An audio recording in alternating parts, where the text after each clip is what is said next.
इनके हजारों लाखों बाबा, और हमारे बाबा हैं बाबा साहब अम्बेडकर। लेकिन हम जानते हैं हमारे बहुजनों के राम हैं काशी राम। बाबा साहब अम्बेडकर जो बहुजनों के बाबा हैं, और ये मनुवादियों के बाबा बाबा बापू आजाराम, बाबा रामदेव और बाबा ये लूटने वाले, खसोटने वाले, बलात्कारी बाबा और बाबियां। तो लड़ाई दरअसल ये बाबा एक तरफ, बाबा हजारों लाखों बाबा एक बाबा से निपटारा नहीं पाते हैं। ये सारे बाबाओं की बाबा साहब अम्बेडकर ने आर्टिकल 13 में, संविधान के आर्टिकल 13 में कर दी। उसमें बाबा साहब अम्बेडकर ने क्या कहा? संविधान के लागू होने के बाद जितनी भी कुरीतियां, जितनी भी गैर बराबरी की सोच, जितनी भी घटिया सोच, जितना भी बाबावाद, जितना भी मनुवाद, जितना भी ब्राह्मणवाद, सब खत्म होता है, नल एंड वाइड होता है। बाबा साहब अम्बेडकर हमारे बहुजनों के बाबा ने सारे बाबाओं की आर्टिकल 13 में दी। ना तो कभी ये हिंदू राष्ट्र था, और ना है और ना होगा। हिंदू राष्ट्र कभी भी नहीं बन सकता, कभी भी नहीं बन सकता। बाबा साहब को तो देशद्रोही कहा था इन्होंने कांग्रेसी मीडिया, उस समय के आरएसएस और कांग्रेसी दोनों एक थे, इन्होंने बाबा साहब को देशद्रोही कहा था। ये सफल बहुजन नेतृत्व का हमेशा इन्होंने विरोध किया। इन्होंने बुद्ध को बुद्धू कहा, इन्होंने बुद्ध को बुद्धू कहा, इन्होंने ये सावित्रीबाई फूले, ज्योतिबा फूले पे गोबर फेंका। हमारा नुकसान तो दरअसल हमारे पढ़े लिखे बेवकूफों ने ज्यादा किया है, चौधरी के जो चमचों ने ज्यादा किया। हमारा नालायक लोगों ने, जो मान्यवर काशीराम साहब कहते हैं नालायक चमचों ने, नालायक असिस्टेंट प्रोफेसरों ने, नालायक इंजीनियरों ने, नालायक डॉक्टरों ने बाबा साहब अम्बेडकर ने कहा कि जाओ घरों की दीवारों पे लिख दो तुम इस देश के शासक हो। और वही मान्यवर काशीराम साहब ने कहा जिसकी जितनी संख्या भारी उसकी उतनी हिस्सेदारी, वोट हमारा राज तुम्हारा नहीं चलेगा, नहीं चलेगा, बिल्कुल नहीं। ये कांग्रेसी लोगों ने आरक्षण बचाओ आंदोलन चलाया है, ये झूठे आंदोलन चलाने वाले लोग हैं। ये 10 साल कांग्रेस ने आरक्षण बचाओ आंदोलन चलाया, और उधर ही कांग्रेस के नरसिम्हा राव ने लिबरलाइजेशन, प्राइवेटाइजेशन और ग्लोबलाइजेशन कर करके नौकरियां छीन दी। इसी कांग्रेस ने दिल्ली विद्युत बोर्ड से लेकर के सारा प्राइवेट तो कांग्रेस ने किया, और उसी को बीजेपी ने और ज्यादा बढ़ा दिया।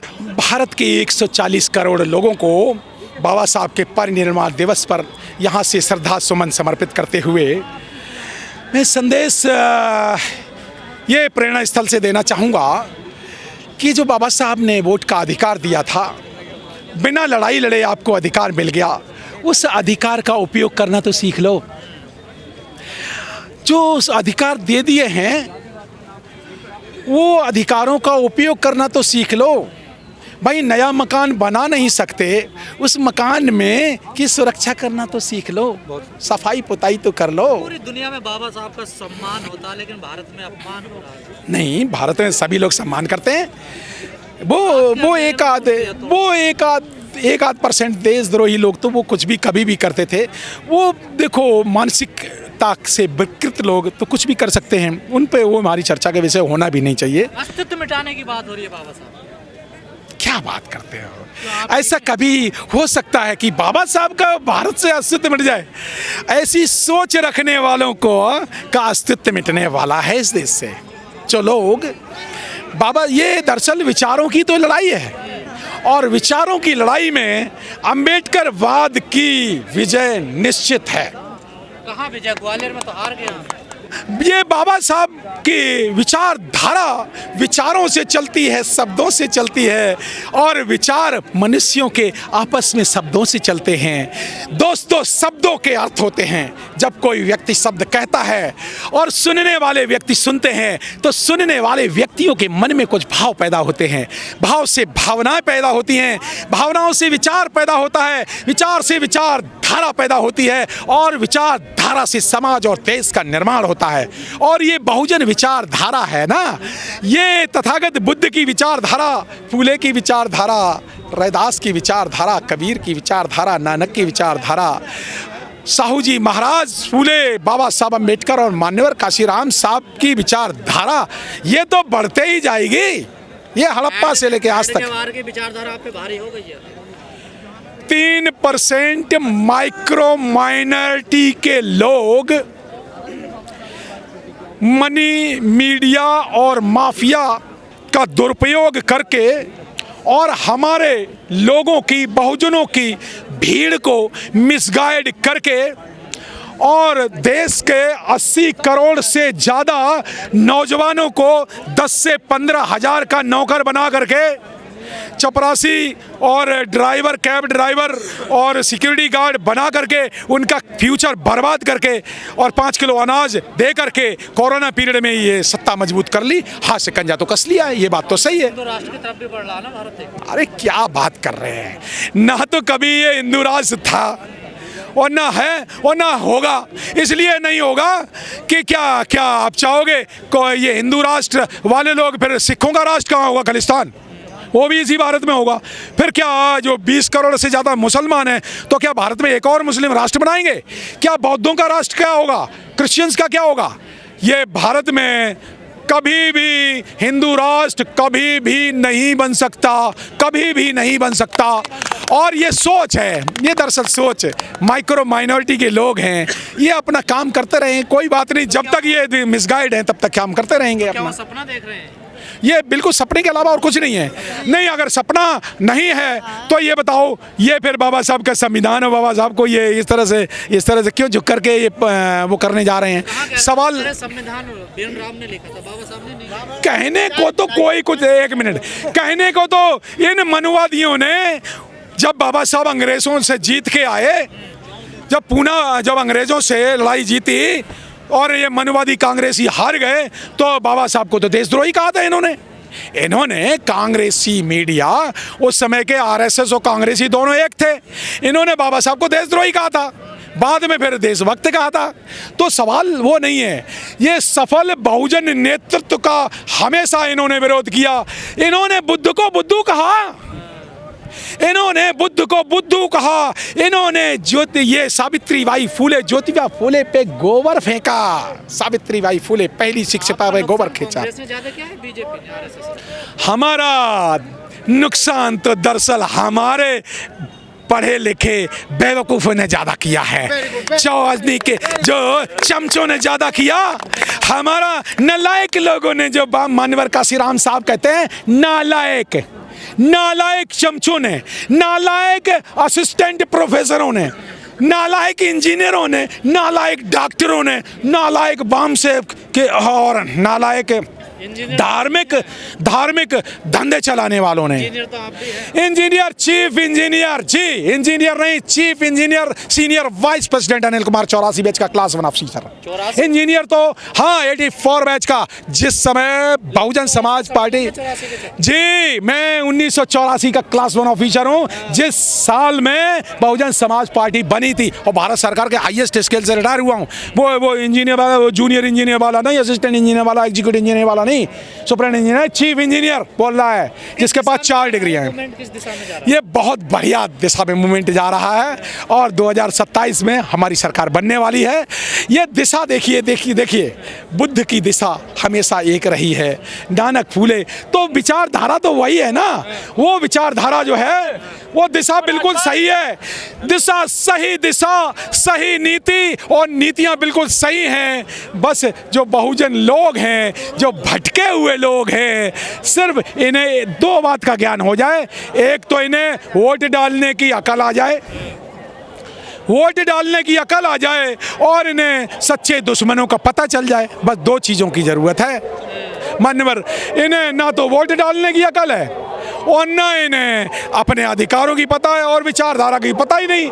आजकल जो विचारधारा को नहीं पता, वो जय जय जय जय जय भीम करते फिर रहे हैं। तो यहाँ भी तो यही हो रहा है जी, आप आए थे यहाँ? जी जी जी जी जी 7 बजे से 3 जी। बजे तक यही हुआ यहाँ पे? क्या? जय भीम, जय जय भीम। नहीं, यहाँ विचारधारा की बात हुई है। कोई विचार विमर्श पे कोई बात ही नहीं हुई है? बहुत विचार विमर्श हुआ है। अरे यहाँ तो राजसत्ता की बात हुई है भाई, उसी राजसत्ता की बात जो बुद्ध ने कहा ऐतम बुद्धानुशासनम, यही बुद्ध का शासन है। वही रैदास ने कहा ऐसा चाहूं राज में जहां मिले सभी को अन्न। वही जो कबीर ने कहा ना, क्या किस तरह से कहा, पराधीन सपने सुकनाई। वही जो बाबा साहब अम्बेडकर ने कहा कि जाओ घरों की दीवारों पे लिख दो तुम इस देश के शासक हो। और वही मान्यवर काशीराम साहब ने कहा जिसकी जितनी संख्या भारी उसकी उतनी हिस्सेदारी। वोट हमारा, राज तुम्हारा, नहीं चलेगा, नहीं चलेगा। जी यही राजसत्ता की बात है ना। एक बड़ी चर्चा होती है देश में आजकल, जी सर। संविधान पे खतरा, संविधान को मिटाया जा रहा है। देखो ना, तो यहाँ धर्म पे खतरा, ये धर्म पे खतरा, ये धर्म के धंधेबाज चला रहे हैं।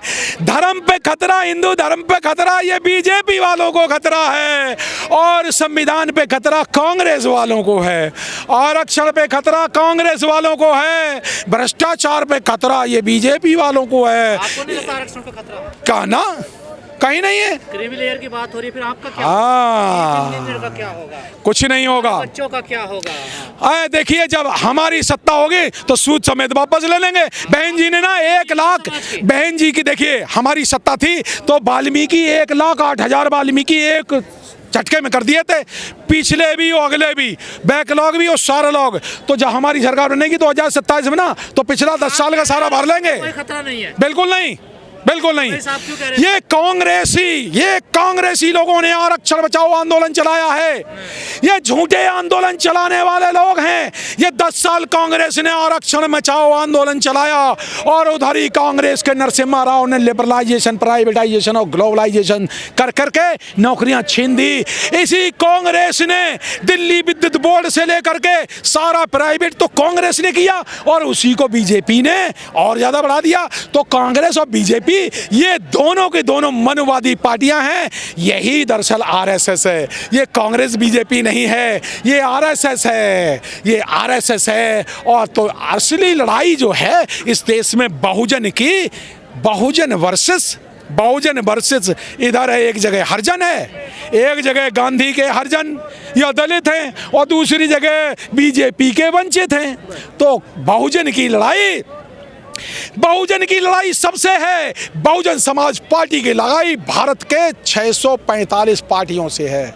क्यों है? एक आखिरी सवाल मेरा, जी जी, जो हालात है भारत में जी, इसमें क्या विज्ञान का जो दृष्टिकोण है, जो उसका विचार विमर्श पनप रहा है, या फिर पाखंडवाद, धर्म हावी हो रहा भारत में?